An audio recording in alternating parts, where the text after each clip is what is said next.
నేనంటే నా కొడుక్కి లెక్కలేదు, కట్టుకున్న మొగుడికి లెక్కలేదు, కన్న తల్లికి లెక్కలేదు. పుట్టింట్లో ఉంటున్నాననే కాని ఈ ఇంట్లో నాకేం విలువేడిచింది? పేరుకి ఇంటి ఆడపడుచుని, అధికారం మొత్తం ఈవిడిదే. అమ్మా, ఇప్పుడు ఏం తక్కువైందని బాధపడుతున్నావు? ఆస్తి లేదా? ఈ ఇంట్లో సగం వాటా నీదే కదా. ఉన్నంతలో హాయిగా ఉన్నావు. అయినా గాని ఏమీ లేనట్టుగా అలా ఎందుకు మాట్లాడుతున్నావు? ఏంట్రా ఉండేది? ఇంట్లో సగం మనది, అది మన డబ్బుతో మా అమ్మ కొన్నది. కాని తాతల నాటి ఆస్తి ఎవరికి దక్కింది? తోడు బొంగరం లేని ఎరుపమ్మకే కదా.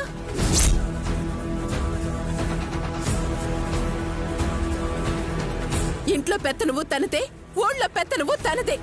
నేను మాత్రం అన్నిటికీ తలంచుకుని పోవాలి, తగ్గిపోవాలి. అమ్మా, ఊరికే కళ్యాణినో అనుపమమ్మనో ఏదో ఒకటి అనకుండా ఊరుకోవా? నువ్వు వాళ్ళ గురించి ఎంత తక్కువ మాట్లాడితే నీ గౌరవం ఈ ఇంట్లో అంత పెరుగుతుందమ్మా. ఈ విషయం నీకెందుకు అర్థం కావడం లేదు? మాట్లాడతారా? అందరూ మాట్లాడేవాళ్లే.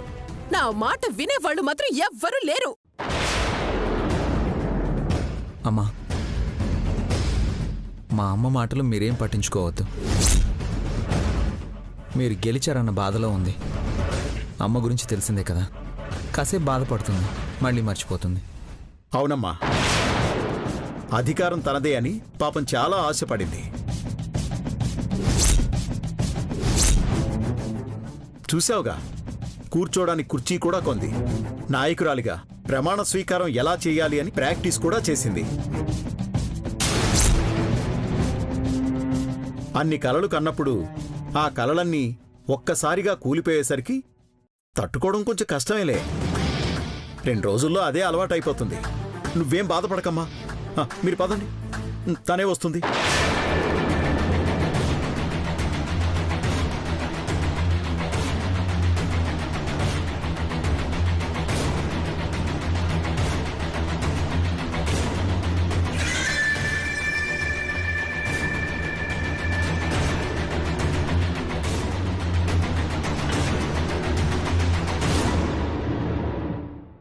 ఏమంటుందమ్మా ఏంటి? తను పట్టుపట్టుకుని కూర్చుందంటే మాట వింటుందా అత్తయ్య? అదంతే, వదిలేయండి, మనం భోంచేద్దాం. శివరాం, అదేంటయ్యా అలా అంటావు?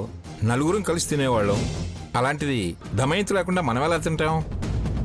మీరుండండి తాతయ్య, అత్తయ్యతో నేను మాట్లాడతాను.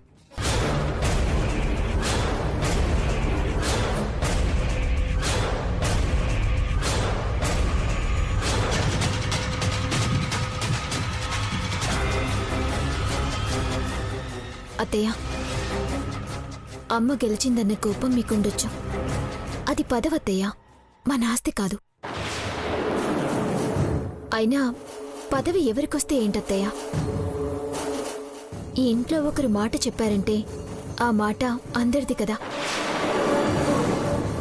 పేరుకి మా అమ్మ నాయకురాలే అయినా ఇది ఇలా కాదు అలా చెయ్యాలి అని మీరు చెప్తే మా అమ్మ కాదంటుందా? ఏ రోజైనా మా అమ్మ మిమ్మల్ని పరాయి వారిలా, శత్రువులా చూసిందా? సరే, ఈసారికి అమ్మ పోటీలో గెలిచింది, వచ్చేసారికి మీరే ఉండండి. కావాలంటే అమ్మ మీకు అడ్డు రాకుండా ఉంటుంది. మా మీద కోపమొస్తే మమ్మల్ని తిట్టండి, కొట్టండి, అంతేగాని అన్నం మీద అలక్కండత్తయ్య. పిల్లలం, మాకు మీరు చెప్పాలి కానీ మీకు మేము చెప్పడం ఏంటి? తమ్ము, నీ మొహానికి అలకస్సలు బాగుండదు. ఓసారి ఇటు తిరుగు. నానా, అమ్మకి ఎవరో అబద్ధం చెప్పారు నాన్న, అలిగితే అందంగా ఉంటావు అని. ఇంకెవరు చెప్పుంటారు? ఎప్పుడో మావయ్య గారే చెప్పుంటారు. అమ్మా, నేనెప్పుడు పొరపాటును కూడా అనలేదమ్మా. అంటే మాత్రం తప్పేముంది నాన్న? అమ్మ విడిగా బాగుంటుంది, అలిగినా బాగుంటుంది, కోపంగా ఉన్నా బాగుంటుంది. మా అమ్మ బంగారం కదా.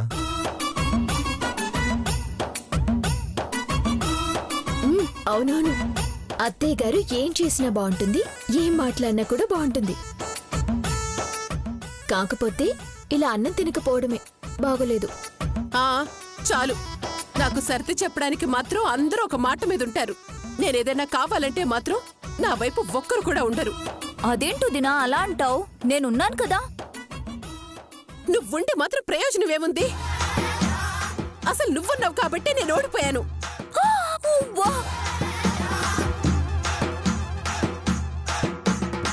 అంత మాట అన్నావేంటో దినా? నేను ఉండడం వల్లే ఓడిపోయావా? అందులో అనుమానం ఏముందే? నీ లెగ్గే అలాంటిది. అదే నువ్వు పక్కన లేకపోయి ఉంటే మా అక్క గెలిచేదేమో. అక్క, నువ్వేం బాధపడకు. ఈసారి పల్లవి నీ పక్కన లేకుండా నేను చూస్తాను. వచ్చేసారి నువ్వే నాయకురాలివిగా నిలబడదు గాని.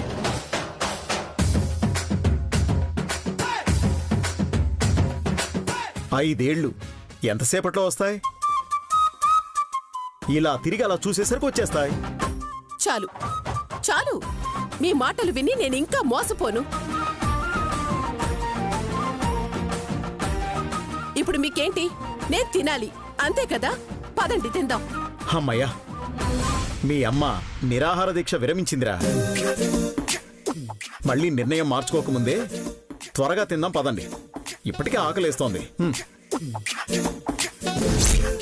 అంటే ఆకలేస్తుందని పిలిచారు కానీ నా మీద ప్రేమతో పిలవలేదన్నమాట.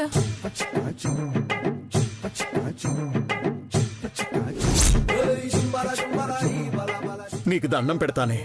ఎదుటి వాళ్ళు ఏం మాట్లాడినా అందులో ఏం తీసుకోకూడదు, దాన్నే తీసుకొని దాని మీద యుద్ధం చేస్తావెందుకో. నేనేం మాట్లాడలేదు, నువ్వేం వెళ్ళలేదు. పద, అన్నం తిందువు గాని.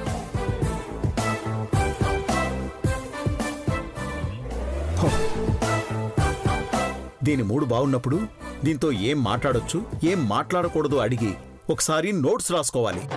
కరెక్ట్ నాన్న. రామ్మా. పదండి.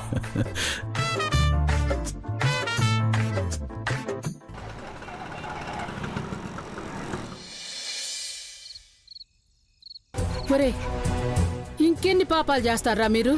చేసిన పాపాలకే వీధులమ్మట పడి తిరగతుండం. కనీసం ఉండడానికి నీడలేక చెట్లమ్మట చాలమ్మట పడి తిరిగాం. అయినా మీకు బుద్ధి రాలేదా? ఇది తల్లయింది కదా అని చెప్పి ఆ ఇంట్లో వాళ్ళు క్షమిస్తారనుకుంటున్నారా? ఖచ్చితంగా క్షమిస్తారత్తయ్య. అక్కడున్నది అందరూ దేవుళ్ళు. వాళ్ళకు అభిమానించడం తప్ప ద్వేషించడం తెలీదు. వాళ్ళు కాకపోతే ఎవరు క్షమిస్తారత్తయ్య? మేం తప్పులు చేసాం. ఆ తప్పులకి క్షమాపణ వాళ్ళ దగ్గర ఖచ్చితంగా దొరుకుతుంది. ఆ నమ్మకం నాకుంది. చూసినావంట్రా, వాళ్ళని దేవుళ్ళని చేసి ఇది మనల్ని రాక్షసుల్ని చేసింది. అబ్బా అమ్మా, నువ్వు ఊరికి అరవకే. జరిగింది చాలు. ఇంకా వాళ్ళ దృష్టిలో మనం దుర్మార్గులుగా ఉండి మనం ఇలా చాటుగా బ్రతకాల్సిన అవసరం లేదు. మంచిగా వాళ్ళకి దగ్గర అవడం తప్ప మనం చేయగలిగిందేం లేదమ్మా. ఉన్నదంతా ఊడ్చుకుపోయింది. ఇప్పుడు వాళ్ళు మనల్ని క్షమించినంత మాత్రాన మనం కోటీశ్వరులైపోతావా? ఈ బికారి బతుకులు బతకాల్సిందే కదా. ఈ స్థాయికి దిగజారినాక కూడా ఇంకా వాళ్ళని బతిమిలాడి లాభమే ఉందిరా?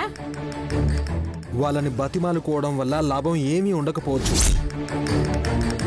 కానీ ప్రశాంతత మనకుంటుంది. మన బతుకేదో మనం బతకొచ్చమ్మా.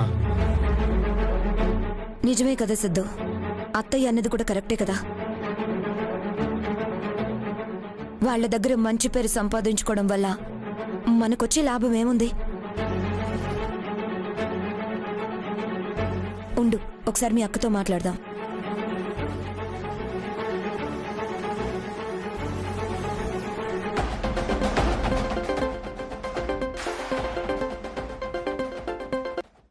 హలో పిన్ని, నేను. చెప్పు సంపద. ఈ మధ్య ఫోన్ చేయడమే మానేశావు. చాటుగా మాటుగా ఇంటికొచ్చి పోతున్నావు. కనీసం వచ్చేది పోయేది కూడా నాకో మాట కూడా చెప్పట్లేదు. నీ పాటికి నువ్వేదేదో చేస్తున్నావు. మళ్ళీ ఎందుకు ఫోన్ చేసావో? సిద్ధు రిలీజ్ అయ్యాడు.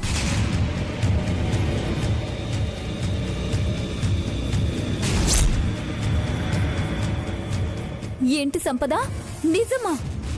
వదిలేశారా మా తమ్ముణ్ణి? ఎలా? చాలా కష్టపడి సిద్ధుని బయటకు తీసుకొచ్చాను. ఇదిగో మాట్లాడు. అక్క, ఒరే తమ్ముడు, ఎలా ఉన్నావురా? నువ్వు జైల్లో ఉంటే కనీసం వచ్చి చూసే అవకాశం కూడా లేదు నాకు. నీతో మాట్లాడితేనే ఒప్పుకొని వాళ్ళు నిన్ను చూడ్డానికి వస్తే ఒప్పుకుంటారా? ఆ భయంతోటే నిన్ను చూడాలని ఎంతో ఆశగా ఉన్నా రాలేకపోయానురా తమ్ముడు. ఇదంతా శౌర్య కళ్యాణిల వల్లే అక్క. అది నాకు తెలుసురా, కానీ ఏం చేస్తాం? వాళ్ళకసలు ఎదురే లేకుండా పోయింది. చివరికి వాళ్ళనుకున్నట్టే నిన్ను జైలు పాలు చేశారు, అమ్మనేమో వీధి పాలు చేశారు. ఇప్పటి వరకు చాలా కష్టాలు పడ్డాం అక్క. ఇంకా కష్టాలు పడదలుచుకోలేదు. అది ఎవరమ్మా? సుబ్బాయమ్మనా? సుబ్బాయమ్మ లేదు, పాపాయమ్మ లేదు. ఇది శివపార్వతి గారి ఇల్లు. నా పేరు పల్లవి. ఎవరికో చేయబోయి ఇంకెవరికో చేసినట్టున్నారు. ఫోన్ పెట్టేయండి, ఇంకొకసారి చేయకండి. ఏంటి మళ్ళీ రాంగ్ నెంబరా? అవునండి, అదేం దరిద్రమో. ఈ రాంగ్ నంబర్లన్నీ నాకే వస్తూ ఉంటాయి. అన్నిసార్లు రాంగ్ నెంబర్ నీకే వస్తుంటాయా? ఇటువో, ఎవరిదో ఫోన్. వంట ఎలాగూ చెయ్యు, కనీసం మెక్కడానికైనా రావా? రా లోపలికే. వస్తున్నానండి, మీరు పదండి. రా.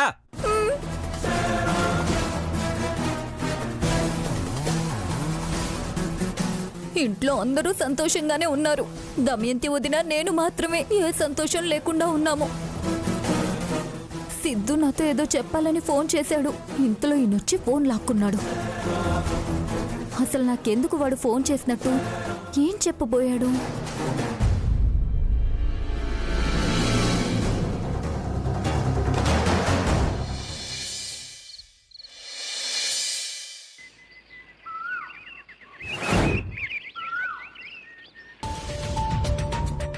కన్నయ్య, ఇది ఇలా పెట్టాలి. అనుపమ గారు, అనుపమ గారు, అనుపమ గారు లేరా అమ్మా?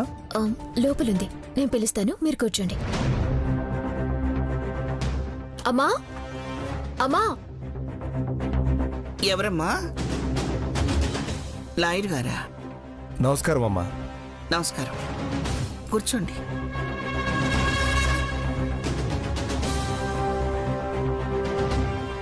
అనుపమ గారు, మీరు చెప్పినట్టుగానే పేపర్లు సిద్ధం చేశాను.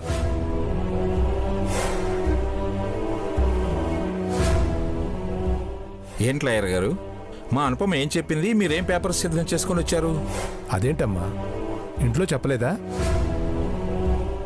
సార్, అనుపమ గారి పేరు మీద ఉన్న ఆస్తి అంతా మనవడు మోక్షజ్ఞ పేరు మీద రాస్తున్నట్టుగా డాక్యుమెంట్స్ రెడీ చేసి తీసుకురమ్మని చెప్పారు సార్.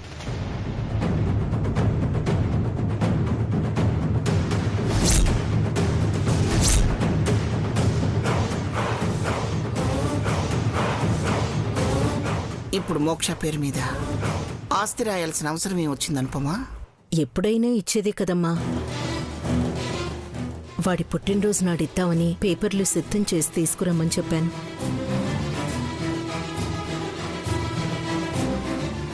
బావుంది.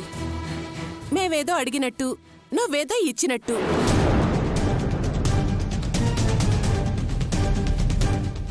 నువ్వు నా మనవడికి ఆస్తి రాయించడమేంటి? నేనేమైనా అడిగానా? నా కొడుకేమైనా అడిగాడా? ఎవరో అడిగారని కాదు దమయంతి, నాకే ఇవ్వాలనిపించింది, ఇస్తున్నాను. ఎందుకు ఇస్తున్నావు? ఇక్కడ కూడా పేరు కొట్టేద్దావనా? అనుపమమ్మ మనవడికి ఆస్తి మొత్తం రాసిచ్చేసింది అని ఊళ్ళో వాళ్ళంతా అనుకోవాలి.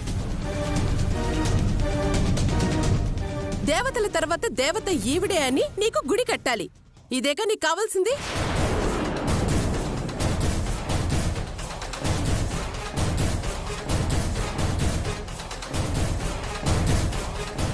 ఇందులో నీకేం తప్పు కనిపిస్తుందో నాకు అర్థం కావట్లేదు. కన్నయ్య నా మనవడు.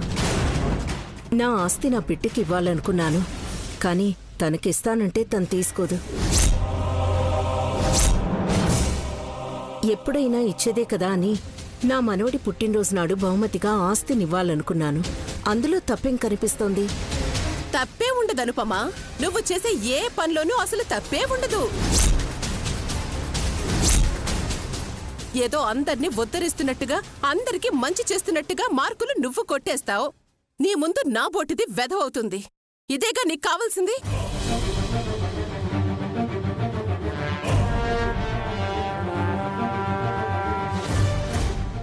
చాలే, నోరు మూసుకో.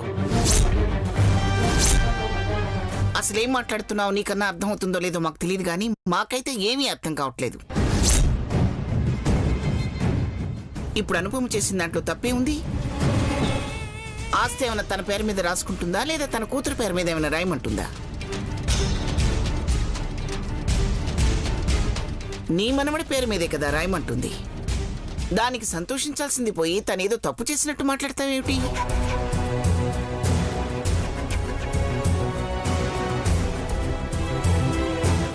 అమ్మమ్మ చెప్పింది నిజమే కదమ్మా. ఆస్తిని అనుపమమ్మ పేరు మీద ఉంచుకోలేదు. ఆస్తి కావాలని కళ్యాణి ఏనాడు అడగలేదు. అడగాల్సిన అవసరం నేను తీసుకురాను. ఏదో మనవడి మీద ప్రేమతో వాడికి ఇవ్వాలి అనుకుంటుంది. వాడికి ఇస్తుందంటే నాకిస్తున్నట్టే కదమ్మా.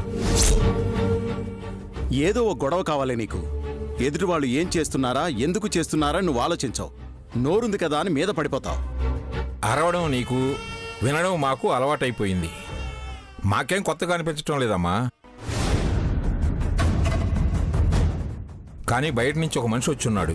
ఆయన ముందు నువ్వు ఈ విధంగా మాట్లాడుతుంటే ఆయన ఏమనుకుంటాడు? అత్తయ్య, ఎవరో అడిగారని మా అమ్మ ఇవ్వట్లేదు. కనీసం ఈ విషయం నాతో కూడా చెప్పలేదు.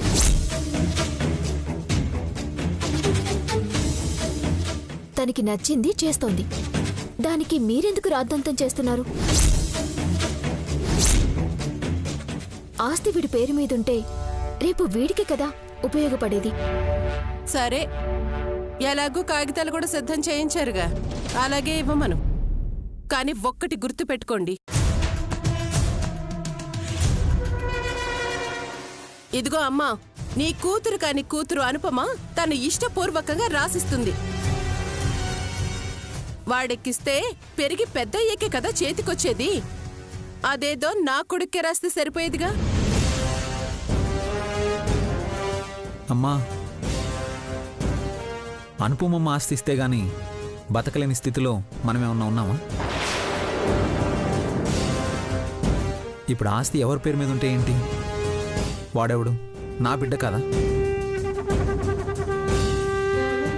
కానీ తన గురించి ఆలోచించుకోకుండా ముందు ముందు ఆస్తి నా పేరున లేకపోతే ఇబ్బంది వస్తుందేమోనన్న భయం కూడా లేకుండా ఆస్తి మొత్తాన్ని కన్నయ్య పేరు మీద రాస్తుంది. దాన్ని కూడా తప్పు పడుతున్నావా? ఇప్పుడు ఆస్తి శౌర్యకిచ్చినా కళ్యాణికి ఇచ్చినా రేపు వాళ్ళిచ్చేది కూడా వాడికే కదా. సర్లే అనుపమ, నీకు నచ్చినట్టే చెయ్యి.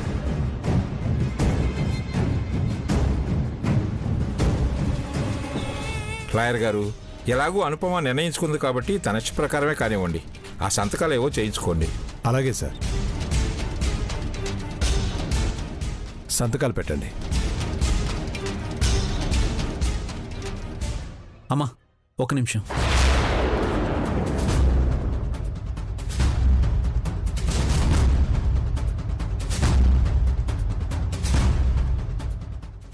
ఇప్పుడు ఆస్తితో మీకు అవసరం లేకపోవచ్చు, కానీ వయసు మీద పడే కొద్దీ ఆ ఆస్తే మీకు అండగా నిలబడొచ్చు.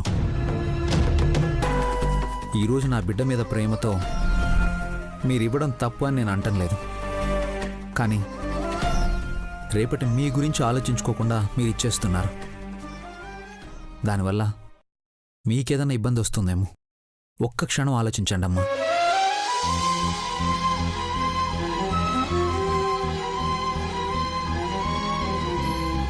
రేపేమవుతుందో అన్న భయం నాకు లేదు. ఎందుకంటే నాకు నా కూతురుంది. నా గురించే ఆలోచించే అల్లుడున్నాడు. నన్ను ప్రాణంగా చూసుకుని తల్లిదండ్రుల్లాంటి అత్తమామలున్నారు. ఇంత పెద్ద ఇల్లుంది, ఇంత కుటుంబం ఉంది. ఇంక నేను దేని గురించి ఆలోచించాలి?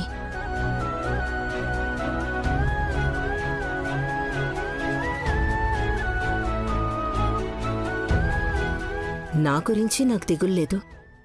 నాకెప్పుడూ ఒక్కటే ధైర్యం, మీరందరూ నాతో ఉన్నారని.